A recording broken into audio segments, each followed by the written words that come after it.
के किनारे भेजी, फरमाते हैं वो थी तो मछली पर पहाड़ जितनी थी।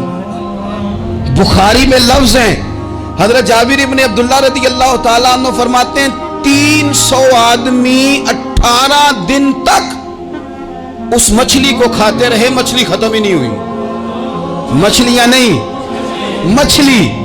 कहते हैं 18 दिन 300 बंदा खाता रहा, मछली खत्म ही नहीं हुई। और फरमाते हैं कि उसकी हड्डी निकाल के, कांटा कहेंगे आप अपनी जुबान में, कहते हैं वो निकाल के ना तो उसको खड़ा किया ना जब, तो ऊंट कजावे समेत उसके बीच से गुजर जाता था। 2 उसके कांटे जोड़े। फरमाते हैं वो उसका गोश्त हम खाते थे और उसकी चर्बी बतौर तेल के हम जिस्मों पे मलते थे, बीमारों को उससे सुकून आता था, तंदुरुस्ती शिफा होती थी। फरमाते हैं हम खाया भी हमने और कुछ लेके हम मदीने भी गए, और कुर्बान जाए नबी पाक ने भी उसमें से खाया। हमने अर्ज की हुजूर ये बाय। वाव, तुझे बाबा कसले हॉट आहेत यार. खरं तर तो माझा हॉट बटाटा वडा खावासा वाटतोय. किंगफिशर उघड, खुल्या मनाने बोल. खरं तर ते माझे बाबा नाहीयेत, तो माझा हॉट बॉयफ्रेंड आहे. ऐक ना, बटाटा मुअम्मा क्या, ये मुअम्मा क्या है, ये माजरा क्या है? तो महबूब ने फरमाया तुम्हारे पास गिज़ा नहीं थी, रब ने तुम्हारे लिए बंदोबस्त किया है, अल्लाह ने तुम्हें दिया है। मकान शुरू कर लिया, एक साहब ने मकान बनाने लगे, आप वो हिसाब लगा रहे हैं, कहते हैं मेरे पास इतने पैसे हैं, इतने मैंने फलाने दोस्त से कहना है उसने दे देने, इतने फलाने रिश्तेदार से कहना है उसने दे देने, इतने फलाने से कहना है उसने दे देने। ये सारी कापी बना के मकान शुरू कर लिया। जो रोज कहता था ना कोई हुक्म होया तो दसी, सबसे पहले उसको कहा मियाँ पैसे चाहिए, वो कहता हो कल ही मुंडा टोरिया, कहते तू परसों 10 दाते लब जाने सन। मैं आपको अपने तजर्बे की बात बता रहा हूँ। जिन लोगों का ख्याल होता है ना कि आप स्टार्ट करें फलाना काम, हम आपके साथ हैं, अल्लाह का ही कोई निज़ाम है, वो बिल्कुल भी नहीं साथ होते। लेकिन ऐसा नहीं है कि कोई साथ नहीं होता, अल्लाह ताला बड़े असबाब पैदा करता है, वहां से देता है जहां से गुमान भी। हमारा ये ज़हन बन जाता है, हम सारी अपने हिसाब से चलते, इतने रिश्तेदारों से, इतने कौन आपके साथ चलेगा, सवाल ही नहीं पैदा होता। ये सारे काम छोड़ के सबसे पहले 2 रखते पढ़ो, अपने रब की बारगाह में, रसूल कायनात की बारगाह में गुजारिशात और इस्तिगासे पेश करो, वहां से खैर तलब करो। दुनियादार क्या देंगे, क्या दे सकते हैं, क्या हैसियत होती है किसी, अल्लाह कहता है वहां से दूंगा। तो जो अल्लाह माल दे वो लेना चाहिए कि रिश्तेदारों का माल देखना चाहिए? जो अल्लाह दे वो लेना चाहिए कि सेठों नवाबों की जेबें देखनी चाहिए? जो अल्लाह दे वो कबूल करना चाहिए या देखना चाहिए कौन सा आदमी कहां पहुंच गया? छोड़ो, अपनी मट्टी पे चलने का सलीका सीखो।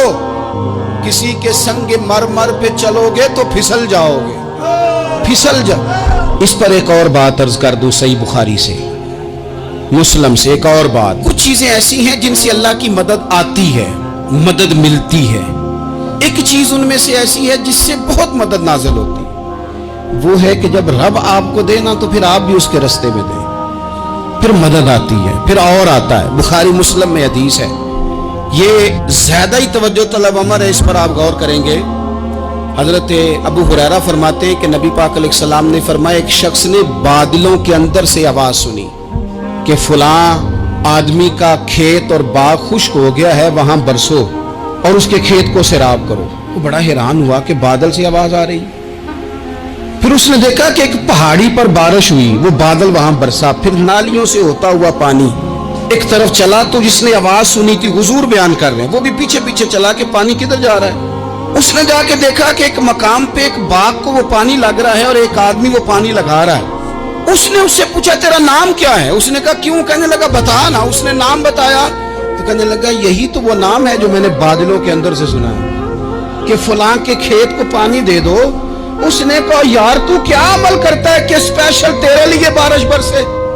ये बुखारी पढ़ रहा हूं, सियासता से हदीस अर्ज कर रहा हूं। उससे पूछा तू क्या काम करता है कि जनाब अल्लाह तबारक व तआला का हुक्म करम आया कि खास तेरे लिए पानी बरसे और तेरे खेत को सैराब करे। तो उसने कहा छोटा जिम्मेदार हूं, पर जब फसल उगती है तो 3 हिस्से करता हूं। एक हिस्सा अपने बाल बच्चों पे, बहन भाइयों पे खर्च करता हूं, एक हिस्सा पूरा, और एक हिस्सा दोबारा काश्तकारी पे लगाता हूं, और तीसरा हिस्सा खालिस मैंने मिस्कीनों, यतीमों और गरीबों के लिए रखा हुआ है। वो जो तीसरा हिस्सा, अल्लाह करे आप समझे, वो रब के बंदों पे तीसरा हिस्सा खर्च करता है ना, तो करीम मालिक ने फरमाया जहां से गरीब का हिस्सा जाता है वो खेत खुश्क नहीं रहना चाहिए, वो जहां से मिस्कीन रोटी खाते हैं वो खुश्क ना रहे, जहां से यतीमों को कुछ आता है कहीं उसकी फसल रह ना जाए।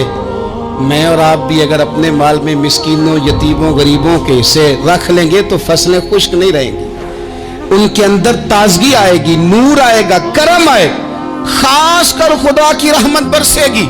मदद अल्लाह से चाहें, अपनी तवज्जुहात का मरकज रब रसूल की जात को बनाएं, फिर आप महसूस करेंगे कि बड़ी जल्दी अल्लाह ताला की मदद आने लगी है।